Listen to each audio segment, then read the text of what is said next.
every time for a long time on this journey, I would be like, oh, if I see a coach and they're like, I'm offering this thing, I'm like, oh, I have to get that. This is what's going to solve it. Or, oh, I have to read this one more book. This is what's going to solve it.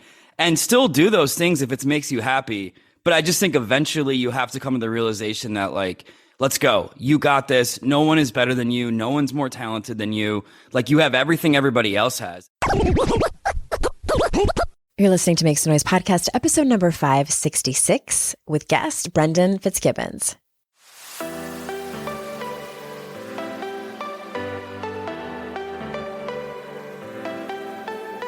Welcome to Make Some Noise podcast, your guide for strategies, tools, and insight to empower yourself. I'm your host, Andrea Owen, global speaker, entrepreneur, life coach since 2007, and author of 3 books that have been translated into 18 languages and are available in 22 countries. Each week, I'll bring you a guest or a lesson that will help you maximize unshakable confidence, master resilience, and make some noise in your life. You ready? Let's go. Hi, everyone. Welcome to another episode of the podcast. I'm so glad that you're here. Today's guest is a fun one. I was on Brendan's podcast, Spiritual Asshole.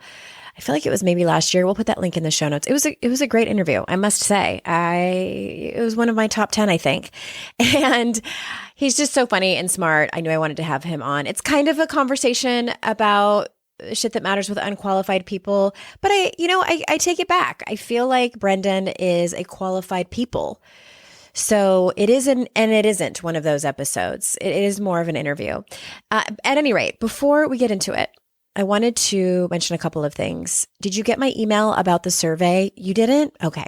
It's at andreaowen.com, and it's literally 2 questions. andreaowen.com/survey, I should say. I'm not firing on all cylinders this morning. It is the day before my period, if I'm going to be totally honest. And man, I feel like the impact that the different cycles make really starts to go into full effect when you're in perimenopause. Is it just me? Yikes. Anyway, please forgive my slowness, but it's at andreaowen.com/survey, and it's 2 questions. I would love for you to answer. It helps me so much really figure out what are the best needs of you guys. What can I do to be of best service to you, to bring you the things that you want, to bring you the things that are the most helpful to you? We're going to do a bigger survey in the new year in 2024, but this one is just 2 questions. It will take you maybe 1 minute. Also, any links that I talk about here are all at andreaowen.com/links. So maybe I'll just send you over there, because the other thing I wanted to tell you, actually, it's 2 more things. Do you want to be coached here on the podcast? If you do, if you have a topic that you are stuck on, that you're struggling with, that you just kind of can't seem to unpack yourself, you would love a different perspective, you would love some coaching, then head on over to andreaowen.com/links. The application to be coached on the podcast is there too. It's free. It's totally free. I just ask for your time and your release that the audio only can be released on the show. And it's fun. I've done it many times.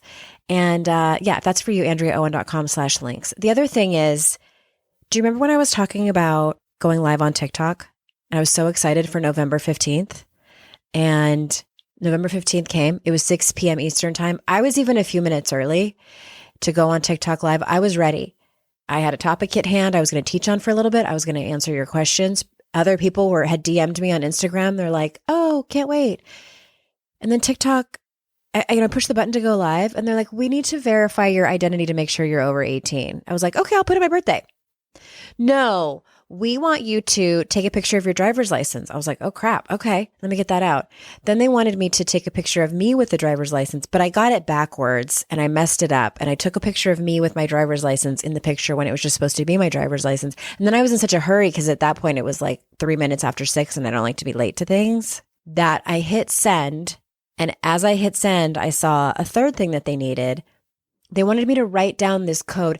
You guys, you would think that I was applying for a job at the Secret Service for our federal government, for the President of the United States. They wanted me to write down this code on a piece of paper, hold that up and take a picture of it. And I'm like, do you want me to be in the picture? Also, I need more instructions, but it didn't matter because it was too late and I had already hit send. And they were like, thanks, we'll be in touch. That was the pop-up. And I couldn't go live. And the panic that ensued, because I had talked about it over here on the podcast. I had sent multiple emails to you guys. I had talked about it in my Instagram stories. It was embarrassing. And it's 5 days later, and they still haven't. I looked it up online, and there was a Reddit thread that said like, oh, I'm still waiting after a week. This is a new thing apparently. Because I know other people, they were like, oh, I've been going live for months and it didn't do that. So I don't know, maybe it was the first day that they implemented it. I didn't know. And I scheduled the live with my TikTok account. You would think when I scheduled it, they would say, hey, you know what you need to do before you go live? Verify your identity and make sure that you're over 18. So here's all these steps that you're going to need to do. And it might take 7 to 10 business days to actually, that would have been the polite, courteous thing for them to do. And they did not. So here I am, just a lonely lady, never going live on TikTok, but I will. And it's going to be epic, or at least it's going to be great. I mean, I don't know if it's going to be epic, but it's going to be great. All right. Let me tell you about our guest today. Brendan Fitzgibbons is a Los Angeles writer, actor, and host. He was a writer performer on Comedy Central's sketch show, Alternatino. I think that's how you say that. Alternatino for TV and ComedyCentral.com. Previously, he was a writer on NBC Bravo's Blind Date and was the head writer performer for the Huffington Post celebrity sketch series Celebs Have Issues with over 40 million views. He has a ton of other places that he's been on TV. It's all in his bio. You can read about it in the show notes. But also he is the podcast host of Spiritual Asshole, which was named Top Indie Podcast by Stitcher in 2020 and in 2021. So without further ado, here is Brendan. Brendan, thank you so much for being here. I'm so excited to be here. So the audience may not know this, but I have not done one of these conversations about shit that matters with unqualified people episodes in a minute. And I was on your show, Spiritual Asshole. That's what it's called, right? Yeah, great job. Thanks for remembering. I was on your show. What was it called? I don't know. One last thing for you to remember. It was one of those podcasts. I love the way that you held the interview so much. And I'm like, come on my show. We'll figure out what it is that you're an expert in that you can come on for. And then I thought, let's do this. Yeah, my favorite thing is you were like, yeah, come on. You're not qualified. Get on this show. I'll do your podcast and find out you're not qualified to do anything. You're not smart at anything that my audience would give a shit about. You're not cool. So just come on in and we'll talk about different stuff. But you said right before we started recording that you were going to prove me wrong and that you are qualified. I mean, I'm insanely qualified. I do a lot of things. Like I'm a writer, actor, host, and all that stuff. And it's funny in this industry now, it's like, you got to be all these things. They're like, what do you mean you don't TikTok? What do you mean you can't Photoshop? I'm like, bro, can I just be good at talking? That's all I want. I just want to be good at talking. It's not enough in LA anymore? Not enough. It's not enough. You got to work out. You got to have green juice. You can't have dairy. We talked about that for a while. You and me. Moon juice too. Yeah. What's moon juice? That's Gwyneth Paltrow's thing. Oh, I don't follow that. Or one of her friends, one of her bougie friends. But I specifically wanted to ask you first about, let's both talk about our experience with therapy. First of all, how long have you been in therapy? Like on and off? So I have ran the full gamut of self-help coaches, therapists, and motivational people. I've been in and out of, I guess, what would you call therapy for 6 years, maybe? Okay. But I've also done like coaches and energy coaches. I've held crystals. Ooh. I've sat in salt caves. We need to hear more about that. So like when I back up, like when did, like for me, it started, my parents announced that they were getting divorced and it was like a surprise. And it wasn't like the kind of surprise like, oh, we're having another baby later in life, or like we're taking a trip to Australia. Let's go. It was, we're getting divorced and we never even fought. And so that's weird. And then they sent me to therapy, which oh, wow. It's never great when it's prescribed to you. Yeah, for sure. So I wasn't into it at first. I ended up loving it and have been on and off for 30 years. But like, what was your did you seek therapy first, or was it a coach or energy healer? Yeah, Lord knows how many TikToks you've done about your therapist. It's at like 150. Like you're not impressed.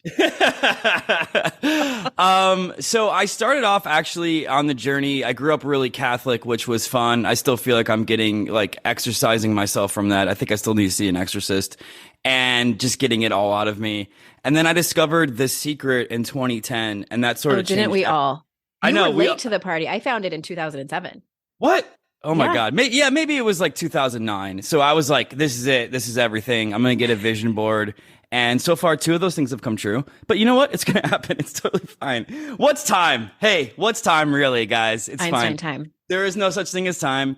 And so, yeah. So then that just set me down like this whole self-help journey, Wayne Dyer, Deepak Chopra. And then I started being like, well, I'll get a coach. So I had an energy coach. Then I had a therapist. What does that mean? Slow down. What does an energy coach do? You're a lot less spiritual than I thought. Who's qualified now? Who's qualified now? That's very broad. That's very broad. Normally it's like it's energy in terms of like your spiritual energy or the energy you want to put off as you date. Like was it chakras? Was it your aura? Yeah, so I would describe it as inception for your own brain. So it's basically like it's a form of hypnosis in a way. I've also done hypnosis. It's a form of hypnosis, but for you basically are just visualizing and working on the energy that you already is in like your energy system. And I have to tell you, like, after a couple sessions, my life got significantly better. And that just sent me down this path. Yeah, it was crazy, like what I saw. And you're sober the whole time. I did it remotely with this lovely housewife in Ohio named Viv, who's still my friend. Can we drop her link in the show notes? Like, do you recommend her? I highly recommend Okay, Viv. If you're like just starting off in energy work, I would say go to her, number one. She's a wonderful woman. We're still friends. And yeah, like, and once I had those experiences, I was like, oh, all of this shit is true. So I just started going down the rabbit hole. Lately, I've been deciding that this rabbit hole is very long and I would like to end the rabbit hole. I like to fill the hole up and be like, I've put in the time. I'm at the other end of this journey where I'm like, I'm done. I tweeted once, I was like, when does the help and the self-help kick in? That'd be a great book title. When does the help kick in? And I feel like now, you know, I have my own podcast. I've talked to, I think, 135 experts. And I'm not saying that I'm an expert. What I am saying, though, is a danger in the self-help world, if we want to talk about assholery, is treating it like anything else in life where you're still trying to find the answers. Eventually, you have to decide that you have the answers. And I'm coming to seeing that really clearly now, that all this shit is great, but if you're not putting it in practice and you're not believing in your own power, it's kind of like just chasing the next high. I love that. And that I wholeheartedly agree with that. And I'm sure that is a great attitude to adopt living in Los Angeles and being in the entertainment industry, which can be so much rejection and auditioning and just difficulty and the people there. I mean, there's some great people in Los Angeles. I'm not saying everyone there is an asshole, but it can be complicated. Yeah. For me, it's the rejection of, this industry is definitely not easy, but I think it's more just every time for a long time on this journey, I would be like, oh, if I see a coach and they're like, I'm offering this thing. I'm like, oh, I have to get that. This is what's going to solve it. Or, I have to read this one more book. This is what's going to solve it. And still do those things if it makes you happy. But I just think eventually you have to come to the realization that, like, let's go. You got this. No one is better than you. No one's more talented than you. Like, you have everything everybody else has. And by the way, a lot of these people who say that they have all the answers, they're faking it too. Like, totally. I do think imposter syndrome. I saw Jen Sincero talk like 4 years ago, and she said the number one question she was getting from everybody is, what do I do? Help me. I have imposter syndrome. Help me, God. And I feel like everybody has it. And once you realize that, you can say, I'm okay. And that's the first most important thing, I think. Yeah, I love that. Thank you. Thank you for speaking some truth. Do you feel like I'm qualified yet? Or what do I need? What do I need to do? I will wave my magic wand and yes, you are qualified, but I'm still calling it unqualified people. Well, because, in essence, like none of us are totally qualified to talk about. No, and that's the other thing. Like, dig into some of these people's stories. I had Jeff Brown on, and his whole thing is like, fuck all of the spiritual stuff. He's a little too far on the other end, but he said this great thing. He goes, the guru is the guru in the yoga studio because he's just trying to fuck everyone else. He's like, trust me, I've been there. I was like, wow. I mean, I don't feel that. But these people are not better than you. Tony Robbins is not better than you. He is He's a great marketer. He's a great marketer. He's great for inspiration. But you can do that if that's what you want. If you want to walk through hot fire all the time, go for it. Have fun. Yeah.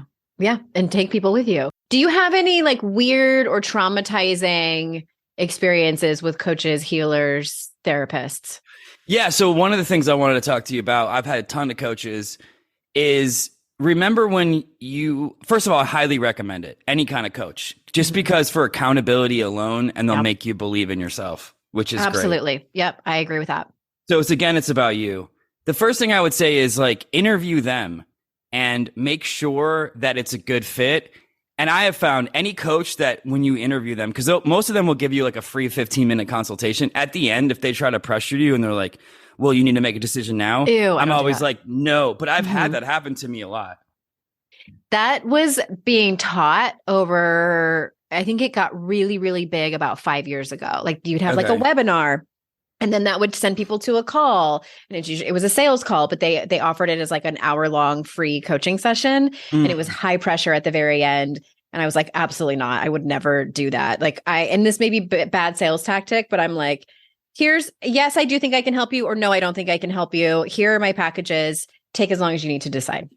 That's just but that's great energy. It's like anything else in life. Imagine you're in a store and the salesperson's like, do you like that? Do you want to get it? Do you want to get it? By the third time, you're like, I'm fucking leaving this Old Navy. I shouldn't be here anyways. I'm an adult. Old Navy. What am I doing in Old Navy? I feel so disappointed just about everything when I leave Old Navy. I've gotten some good things there, but I'm just like... You just went to a really dark place. It was awesome. I saw your whole life just looking down. You're like, oh my God, we're actually doing this live from an Old Navy. From an Old Navy fitting room. And there's a pile of jeans next to us. It's a bad thing when you could spend $30 and come home with 12 items. Like you actually don't really want that. No, I had a therapist once that I was having some OCD tendencies and no one could help me. And I go and see her and she had a really fancy office. I'm like, oh, she must be good. So it was when I lived in Utah, and she listens to my whole thing. And I'm like, probably crying at that point. Like no one's been able to help me. And can you give me the solution? And she's like, well, have you tried handing it over to God? Fuck, I just saw my whole childhood. Oh, I didn't know what to say. I'm sorry. And she was expensive because I was paying for this fancy office, I'm assuming. And I never went back and saw her again, which, hey, people listening, if that works for you every time, it's a miracle. Right. Good for you. I grew up with that. And my mom still pushes that. Well, it's just because you haven't given up to God yet. I'm like, what do your parents think of what you do? My mom had a really hard time with my podcast to the point where she was going to come out to New York to tell me to stop at one point. But I just told her, I was like, listen, this is going to get so much worse for you.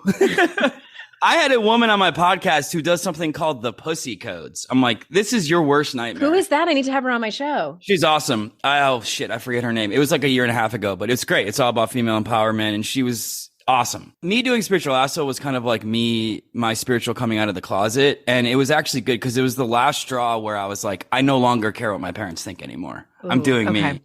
But that was tough, man. And I'm older than I sound. Like I've struggled a lot. When I started doing comedy, I was doing clean comedy for some reason because I thought my mom would get mad. I'm like, why am I doing this? This is not who I am. Does she listen to the episodes, do you think? Or did she? I told her to stop. Yeah. One time she listened to an episode where, she found out like, I'm really honest on it. Like I was talking about probably sex and she didn't talk to me for like 3 weeks. Oh my gosh. Yeah. I have so many questions about this. Okay. Did you go to Catholic school? I did not, but I grew up extremely Catholic. And now my mom is like extremely Christian. She's like, in my opinion, she's in a Christian cult. Like I know that. Yeah, it's full on. Like she would never say that, but that's my opinion. But people were like, hey, did you see that QAnon documentary? I'm like, no, I live it. I don't want to. Oh, it's like that far down? It's like that. Yeah. Okay. But not my dad though. My dad is the opposite. He's always like, Brennan, you guys listen to, this is what your mother's reading. Oh no. Yeah. Oh my gosh. I'm so sorry. Okay. My condolences. It's okay. Like everyone always feels so bad. Like It's good though, because in a lot of ways it's helped me like with boundaries, because for a long time my mom was really pushing Christianity so hard. I mean, that we've had to have so many talks where I was like, if you send me another Christian book, we're not talking. Yeah. And so one day I grabbed all the Christian books I have and I went to Housing Works thrift store in Brooklyn. And I'm like, guess what? You're now a Christian bookstore. Here you go. Here's 7,000 Christian books. I don't want these. I tried Christianity. It did not work for me. And my mom will just be like, well, it's because you didn't go to the right church. That's the answer, you know? Of course. Did you try handing it over to God?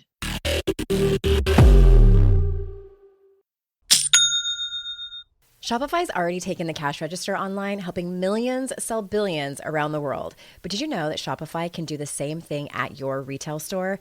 Give your point of sale system a serious upgrade with Shopify. With Shopify, you get a powerhouse selling partner that effortlessly unites your in-person and online sales into one source of truth. Track every sale across your business in one place and know exactly what's in stock. Connect with customers inline and online. Shopify helps you drive store traffic with plug-and-play tools built for marketing campaigns from TikTok to Instagram and beyond. Get hardware that fits your business. Take payments by smartphone, transform your tablet into a point of sale system, or use Shopify's POS Go mobile device for a battle-tested solution. Sign up for a $1 per month trial period at shopify.com/noise, all lowercase. Go to shopify.com/noise to take your retail business to the next level today. Shopify.com/noise. You know when you're listening to a song on the radio and you get the profound feeling that the song playing was written about you? Now imagine having the power to gift that same incredible feeling to someone you love with an original song from Songfinch that actually is written just for them. Songfinch lets you create an original radio quality song inspired by your own life and the people you love. It's completely unique, personal, and lasts forever. Whether your song is for Father's Day, an upcoming graduation, wedding, or anniversary, or even just a gift to show your loved one how much you care, start your song now to lock in one of Songfinch's top artists. I gifted Songfinch to myself, a song about my late father, and I'm so excited to play you a clip. Flipping through the slides of learning how to live and how to love, and coming undone a father daughters without, so she writes it down.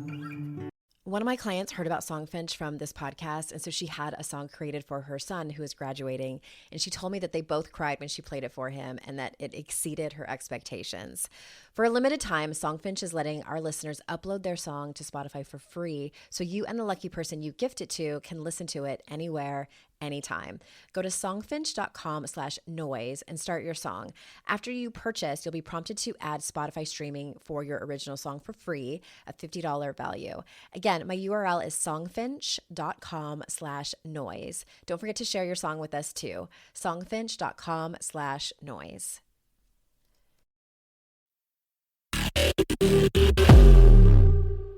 This is an interesting thing that happened to me recently with therapy that I want to get your thoughts. Okay. I had a therapist. Again, you have to feel like it's a good fit that I wasn't really vibing with. And on session 2 or 3, she was just like, yeah, you seem really, like literally, she's like, you seem really down. I think you need to go on antidepressants. And I was like, I just met you.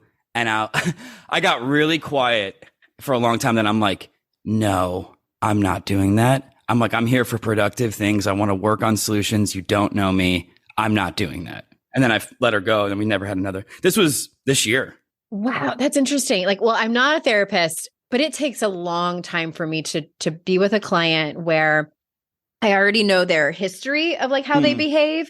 And then if it changes pretty significantly, where it's like it's the practical, like if nothing is bringing them joy that used to bring them joy, I ask them, and this is like a coaching question, like, what do you think is going on with your mental health? Do you think that there might be issues with depression or something else?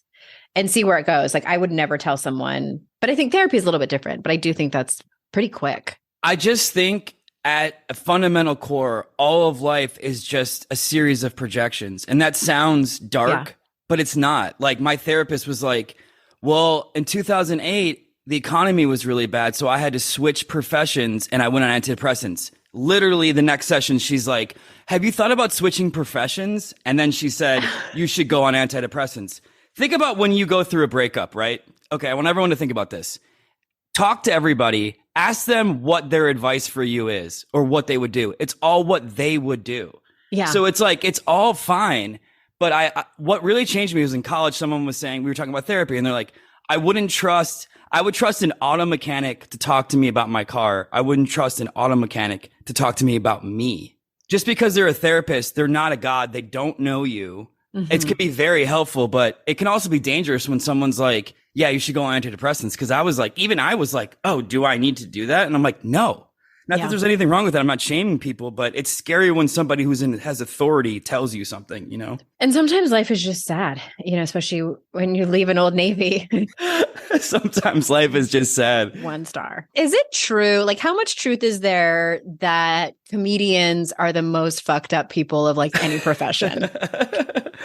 So here's my theory, and this is also applicable to everybody. I think comedians, number one, spend a lot of time alone, which I've really realized this last couple years. I'm on the tail end of this where I'm like, I can no longer be alone. I literally went over to my friend's house. She had a work call. I just like sat at her table so I can work by her. Just be near the energy and like hear her. Yeah. I'm going to workout classes mostly just to be around other people. And I think that's really dangerous. Number two, what's really dangerous is aggressive rumination. And that is 100% a comedian's vibe. And especially it's also laced with a healthy level, sometimes unhealthy level of skepticism and cynicism, because you have to look through what's really going on.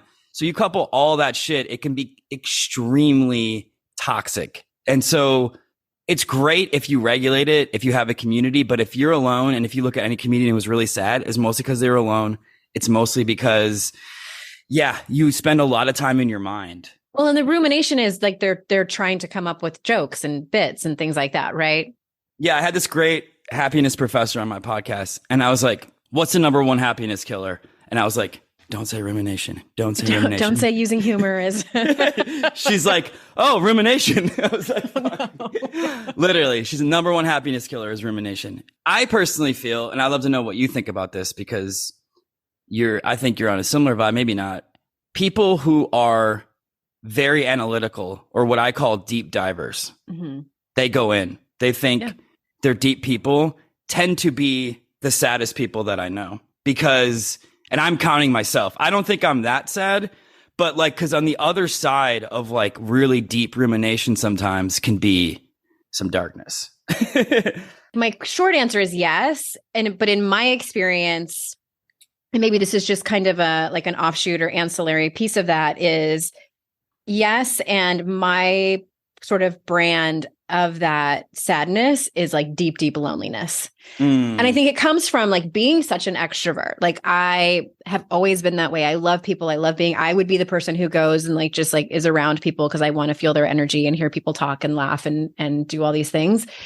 But it's a deep sense of loneliness. And I also not only dive deep into my own stuff, but like and this can be really bad with boundaries, I want to dive deep into other people's stuff too. Like I kind of joke here on the podcast that one of my favorite questions to ask people, and it's highly inappropriate at times, is like, who hurt you and what happened? I love it. I love that. I love inappropriate shit. Let's do it. I would say, and I don't want to be dark. I do think that also the deep divers have the ability to feel kind of the best too, though. Like the other side of that coin is like, sometimes it's a wild roller coaster, but sometimes on the way down, could be a little painful. You beat up pretty bad. Yeah. Well, can we talk about, this is like shifting gears partly because I have some funny stories, some of which I don't think I've told on the podcast. Like, do you have any really weird first date stories? I just want to keep being sad.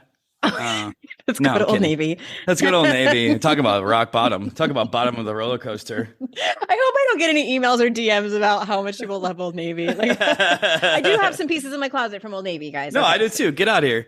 Okay, so yes, this story is crazy.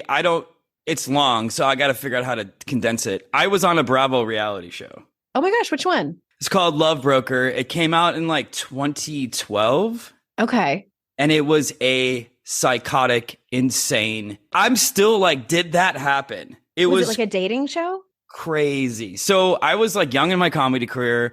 I was in the park. I was in Bryant Park, and this lady comes up to us. I was with my buddy, and she's like, "Hey, do you want to go on a dating show?" My buddy was like, "Absolutely not." I was like, "Yes." Is there anything else in the world? Because I was just going through a breakup, and because this was at a time when like reality stars were kind of popping off. I'm like, well, this could really help my comedy career. Sure, which is not untrue. Like, yeah, exposure, right? So go on this reality show. It's called The Love Broker. It's this like bougie Upper East Side woman. She's like, I make matches happen. Okay. My name's Lori Zaslow. Watch Go out. off, Lori. They do this whole backstory. They go to my comedy show. Here's what fun fact about reality shows. In between takes, they want you to get wasted. Like wasted, drunk. They were pushing alcohol on me the entire time. It would be like 9:30 and they're like, "Sup, Brennan, you want a full vodka?" Yes. Yeah, like, do you want a giant vodka with ice? Because they want you to be loose. Okay, so everything you see on a reality show, if you watch, they're making heightened choices. It's not really reality. Like if you're on a date, there's some lulls. They take out all of the boring shit and all of the bold things. So they always want you to be like, they'd always be like, I need you to make a choice. Do you like this girl or not? And you need to tell her right now. I need you to make a choice. Kiss her now or don't kiss her. And I'm like, well, maybe I should talk to her. I don't know if I could just do this. Yeah, that's a lot of pressure. It's a lot of pressure. They go to my comedy show, and already I didn't realize this. They already had a narrative for what I was. And my narrative was too funny for love. This guy's too funny for love. Too many jokes. He's not serious. I mean, if you're going to take anything that you're to something for love, that's not a bad one. Thank you. Yeah. You wouldn't want to be like too hairy for love. Too fucked up teeth for love. Too mean for love. He does a lot of insulting.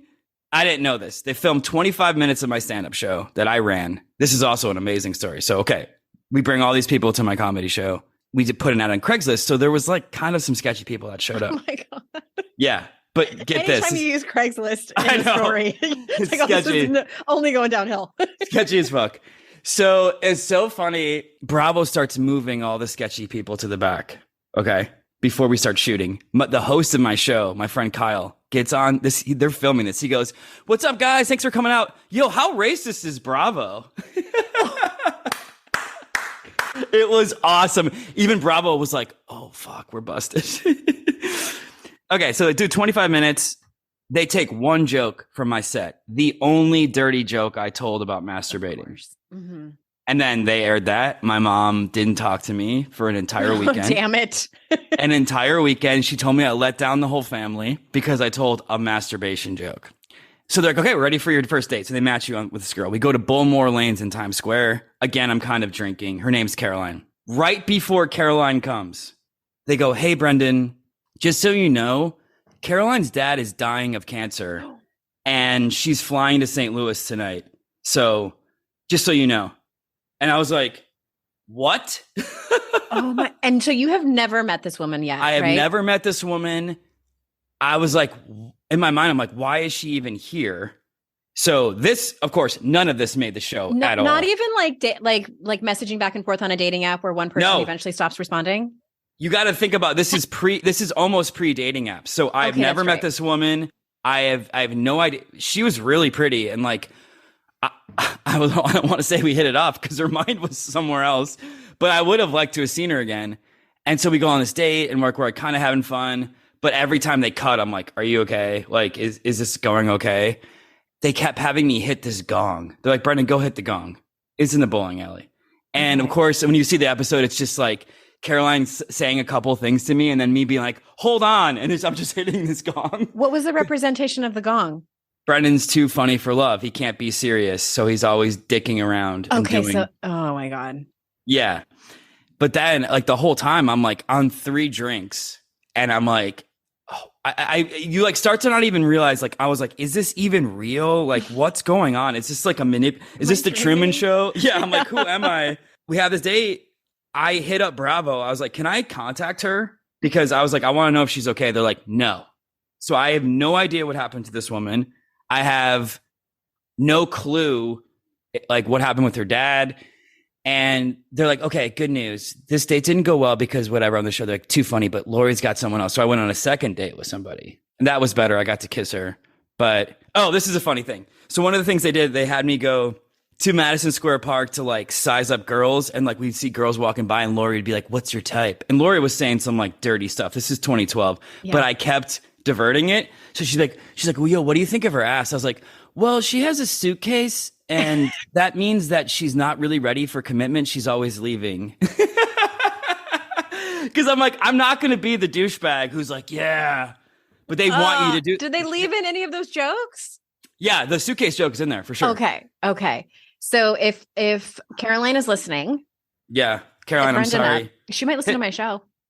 Caroline, I'm sorry. Well, she never, like, I never heard from her again. It was really bizarre. Like, it was just such a bizarre. And then to see the show and like have it not be anything what really happened, it kind of really shows you what. And then I wrote on a reality show and you realize like how much of it is really planned. Really planned out and scripted and hopefully goes bad with sketchy Craigslist people. Yeah, of course. So I want to hear your stories. Okay, I have a couple. Let me start with this one because I don't know if I've told this one on the show before. So I went out with a guy who I was 31. So we weren't in our 20s, but he had 2 roommates and it was a house, which is fine. It doesn't bother me all that much. But there was a pull-up bar in the entryway to the kitchen. And every time he would walk by it, he would jump up and do pull-ups. And I was like, I don't know what I'm supposed to be doing right now when he does this. Because it didn't just happen once. He'd be like walking around the house and sometimes I'd be like following him if we were moving from like the living room to the kitchen or whatever. And I'd be like, what? Like, it was like, in like big parks where they have like calisthenics, like points. Yeah. That's what I felt like I was doing. I'm like, is this like an obstacle course? Like, that's so like, good. Should I applaud? Should I like cheer him on? Like, I don't know what to do with my hands. So I think I just stood there awkwardly. And then one time I went over there and I cannot for the life of me remember I don't think he had said like, do you want to come over for dinner? But it was around dinner time. And so he goes into the kitchen, does his pull-ups and then like goes to the fridge and gets out a steak. And it was like a really cheap steak. Like it wasn't like a good one or anything. It's just, like on sale, like kind of starting to turn brown. And then he cooks it for himself. And that's all he had. He had like a plate, in Napoleon Dynamite. Yeah. Uncle Rico has that plate with just a gross steak on it. That's what it was. Wait, what about, he didn't give you anything? Yes, I wanted to. And it was, I could tell he suddenly realized like that he was eating and I wasn't. And then he was like, oh, do you want a bite? I'm good. Was there any part of you when he would do the pull-ups that you're like, I should do a plank and we could just turn this into like a sweet exercise video? There's some aerobics. It was so weird. Would you date a guy now if he had roommates? I'm 48. So yes. Is he in his 20s? Yes. Oh man, the roommate thing. Not a man in his 40s. 40s. Yeah, I was in New York and like people had roommates late, and then I started being like, I can't keep having roommates. Yeah. Yeah, that was funny. And then I think that was all about him. That's hilarious. So what happened? I ended up kind of ghosting him because like I didn't really like him, but he was good. He had a particular special talent, which I will not talk about because this is not an X-rated show. So I kept him around. A special talent. And then it just got to be too much. And I was like, I don't really actually like you. And then it was his birthday. And special talent is so funny. I can't remember how I knew it was his birthday, but I was at work and I asked my friend who I worked with, I wonder if I should like text him and wish him a happy birthday. She's like, do you want to open up those lines of communication? And I was like, no. So I didn't. Yeah. So then I had another one. Oh my God, this is embarrassing. Okay. So I dated this guy who looked really great on paper. He was good looking and he was smart and he had a really great job. He owned like this really great condo in La Jolla. And I really liked his dog. He had a Weimaraner. Like that's a big deal. So we were dating for a little while and then we ended up sleeping together and he had a high-pitched voice that he would use during sex. And it kind of jarred me. I'm like, what? It wasn't like baby talk. It was his normal, like talking, but just higher pitched. And I told one of my girlfriends about it. So she started calling him Bobby Brady. If anyone doesn't know that reference, they had a family, the Bradys had a family band, and Bobby was going through the puberty change. Oh my gosh. So, and I ended up I'm like, I can't. And I didn't have, this was a long time ago. This was before I was married for the second time. And I didn't have the communication skills to say, can you stop? yeah. But also, like, if someone even did that, what, like, I don't think there's any going back. I don't think we can come back from this. So I want to throw this out at you and see what you think. So there's a new, I just talked to this dating expert, and there's this new dating trend. It's called going full goblin mode. Are you familiar with this? No. Tell us everything. Full goblin mode is you first date, put it all on the table. Everything. I love that. Like, so you talk yeah, about your red flags. I could see you liking that. That's interesting. Yeah. You tell each other like everything comes out first. I want to ask people like, what would your exes say about you? That's good. I think, yeah, that's not even super. I think super goblin mode's like, okay, so here's everything that's wrong with me. Boom, let's do it. Because it's all like, if they're stay, then you're in. And I talked to this woman, Mia Lux, who has her own dating. She started her own dating site, a app. It's video based. It's really cool. And she said, like, I'm all about it because what's the point? It doesn't matter. And she said mystery's overrated. And I was like, I don't know if I totally agree with that. But full goblin, first of all, the term is amazing. Yeah, I love it. I love it right there. Yeah, but you've ever been freaked out if a guy like right away was like, okay, so here's what's everything that's going on with me. Good luck. What do you think? I would like it. But so what would be your goblin mode that you would tell people? I'll tell you mine and all the people that are listening. my goblinest of goblin modes is serial monogamy at a distance without me checking in really to see if I'm super into the girl. That's goblin mode. Okay. Where it's like, I'm very good at like commitment, but then I can be distant in that commitment because I don't really know if it's something that I really want. Oh, okay. So you're still questioning if you want to be in a committed relationship. Yeah, but like committed relationships are like so easy for me. It's just like natural. Like 1 minute we're like having fun, and then 3 years later we've been to all the brunches, and I'm like, what happened? Right. This time just like I've had all the fights, I've had all the brunches. Right. So I'm really working on like, what do I really want? That's really important. I think putting my needs, I got pretty heartbroken in my 20s twice, and then I think I kind of shut down. And I was like, yeah. And that's probably part of like your goblin, stuff. Yes, definitely. To tell someone. Yeah. Mine is that I'm still traumatized from my first marriage, that I have serious abandonment issues. Yeah. That I'm still working on. And so therefore I will still attract people that will inflame those. Even though I'm trying not to, I unconsciously do it. And then I can be incredibly controlling. Oh, that's tough. How so? I want things my way. Look at my screensaver. Like it literally says, I get what I want. But this is an interesting point though, because I do think there's a world in which you can always get what you want without being controlling. Sure. And there's a caveat. Like I get what I want. And I have a friend that's been on the show several times, Rachel Luna, and she says, if not this, then something better. So I don't always get exactly what I want, but I also believe that if not this, then something better. However, that's at my worst, I'm controlling, because I do think that my way is the best way sometimes. And it might be because I grew up an only child. My siblings are much, much older than me, and just type A, stuff. Compromise for me has to be, sometimes it has to be pointed out by my partner. Like, hey, you're being shitty and you're not. And I'm awesome. I'm going to say something controversial that's going to fuck up everyone's minds. I actually don't think you need to compromise in relationships. I actually think that you can come to a place vibrationally where you don't need to do it. That's what I think. That you can actually you, Andrea, can get what you want all the time and not actually have somebody go out of their way to. I've never been married, but I've been in a lot of long-term relationships. So I'm going to say it. And if you guys, an example? If you guys want to come for me at Old Navy, you work the weekend shift. I'd like to introduce you to the Minimalist Moms podcast.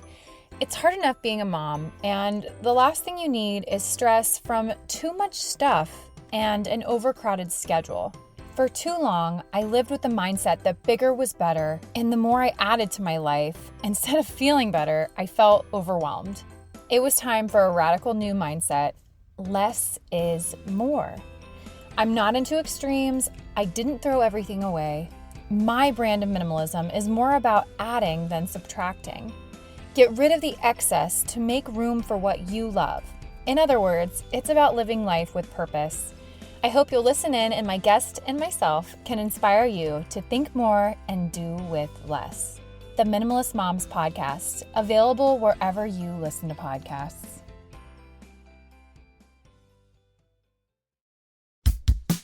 Oh, hey, everybody. It's us, Blair and Molly, your old pals from Toddler Purgatory. Two moms who are also actors, who are also creative beings, who sometimes feel stuck. And this is our new podcast, Unsticking It with Blair and Molly. What happens when your creative spark just seems to disappear?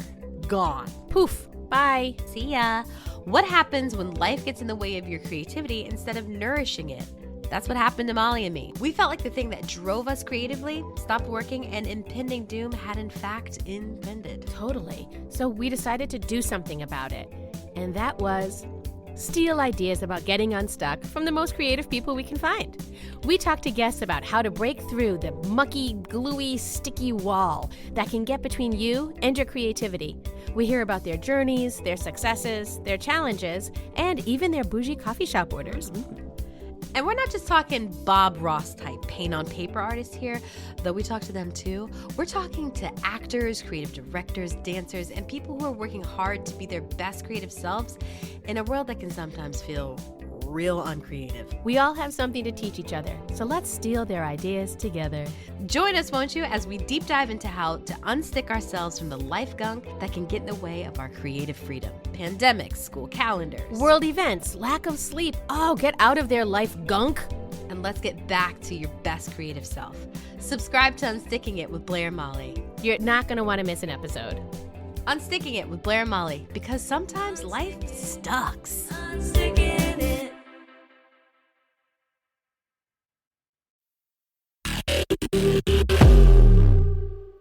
Here's an example. I dated a girl for 6 years that I always really wanted her to meditate. And I made it an issue. I was like, you would be a lot happier if you meditated. Like, she was very type A, controlling. You guys would get along wonderful. And no, she's awesome. Not be meditating. Not be meditating. You'd be like, let's talk about how fucked up this dude is. Yeah. So I pushed it the whole time. And she didn't really ever do it. Ever. Okay. And then we broke up. She ended up marrying like a Christian rock singer. And now I think she's like way more in touch with her spirituality. And it was almost because I was pushing against it so hard that she wasn't doing it. Do you see what I'm saying? 100%. Yeah. I know, but that's what I mean. Like, if you really want somebody to change, you can change them first in your mind. I know that sounds really wonky, but it's true. It's actually better than to push against them and be like, why aren't you doing this thing? It doesn't work, man. I'm telling you, I've been in a lot of relationships to like point at someone and be like, I need you to change and do this thing. Mm-hmm. It does not work, nor would you want it to work, because unless the guy's like, okay, there's a way to have a nice discussion where you can somewhat, I guess, meet in the middle ground, which would be compromise. But you know what I'm saying? Yeah. Well, and that's an interesting example. I appreciate you bringing it up because thank you. Hey, thanks. You wanted, and we're done. But it sounds like you wanted her to meditate because first and foremost, it was going to benefit you. Yes, which is always why anybody wants someone else to do right. something anyways. Exactly. So my point is like, you can change you. Yes. Then I've dated girls afterwards where I'm like, I'm never going to say a single thing about self-help. You do you. And I've seen them change way more that way. Yeah. Okay.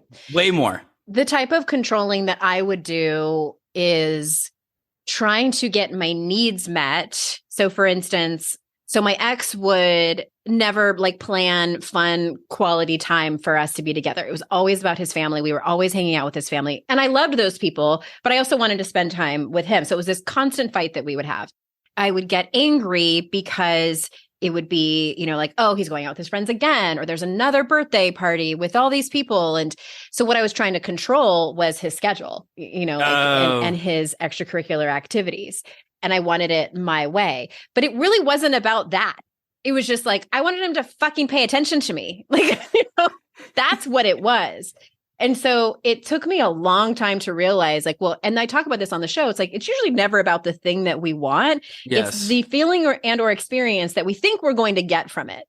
Because even if he had paid attention to me, I might have gotten that and been like, you know what? I don't really like you very much. Like, That's exactly probably what would have happened. Probably. And I would probably still be married to him.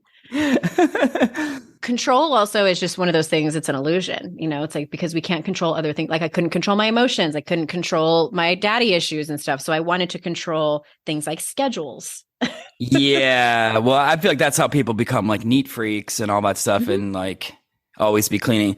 Yeah. It's something that actually this lesson I really need to apply a lot more in my professional, like with careers and stuff where I'm not pushing against stuff, because I do think things will naturally happen if you don't push so hard against them. That's very zen of you, which brings us back to our original conversation. And before we go, I want to ask you, because you have worked with so many different healers, coaches, therapists, do you have any tips for people on how to find, I get that question a fair amount, like, how do I find someone who's a good fit? Because it can be exhausting. Google is incredible. If you want to find a therapist, psychology.com is incredible. Psychologytoday.com. Psychology Today, thank you.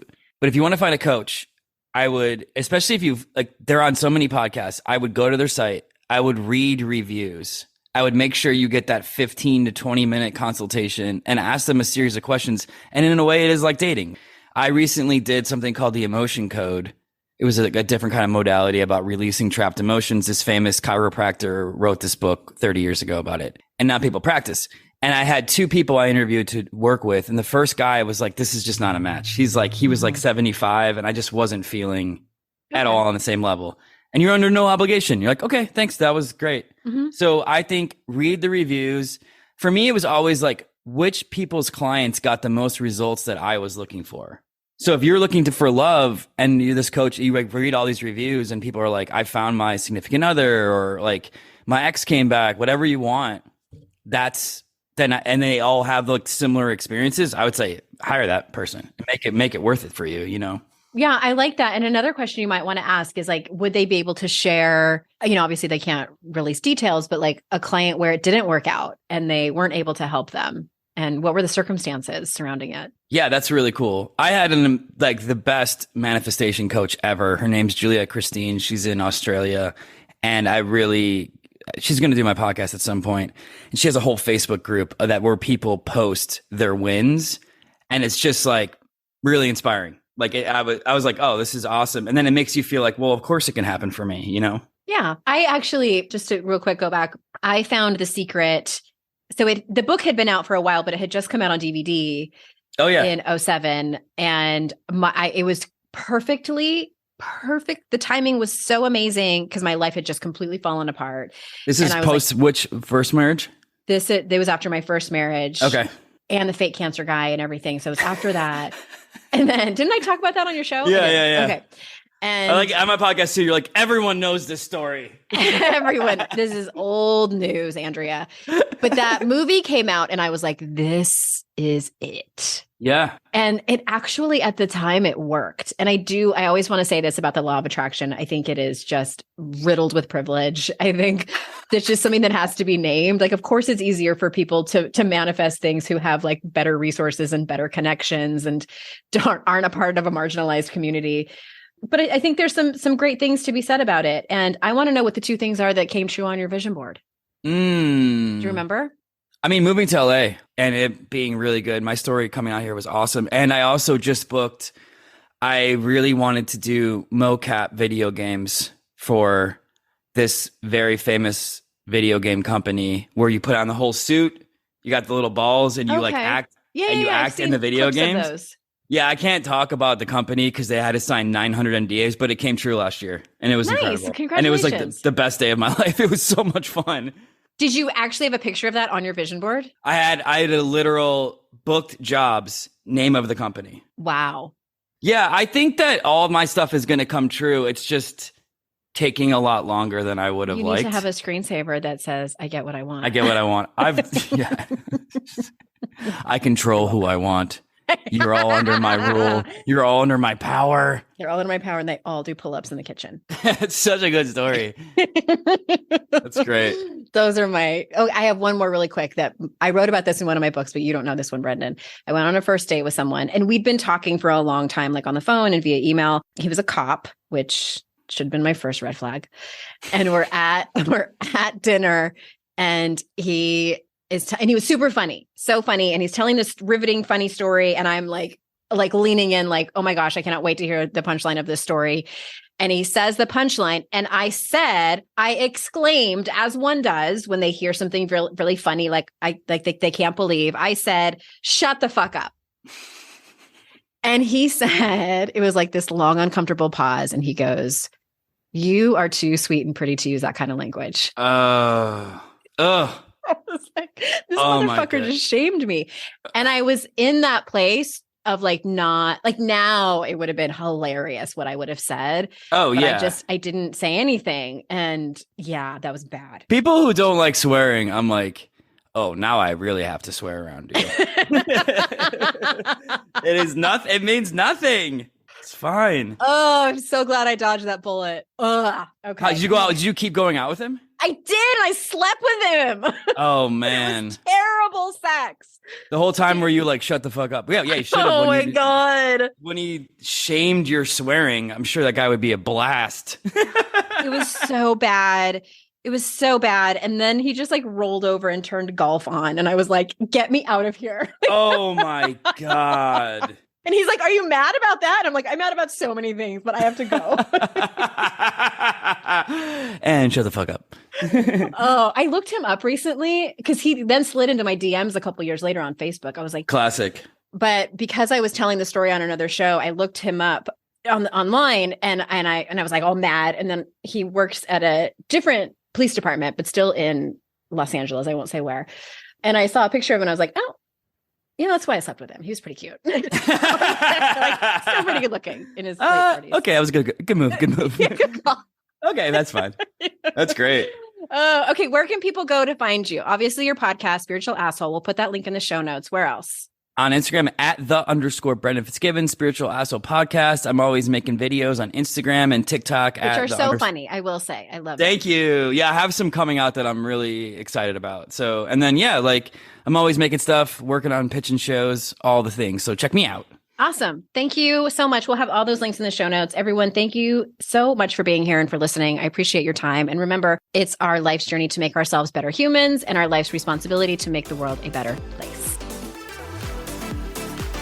Hey, listeners, if you work for a company that does professional development, did you know that I offer leadership training, more specifically, empathy and assertiveness and how it makes stronger teams?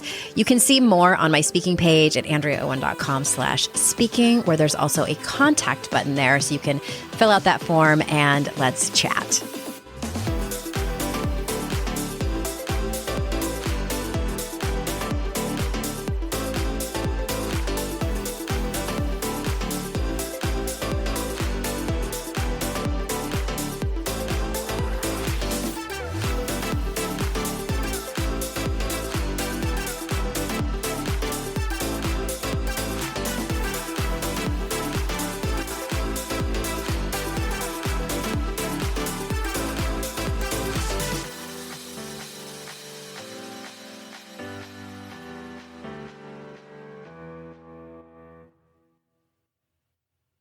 No one told us the truth about parenthood.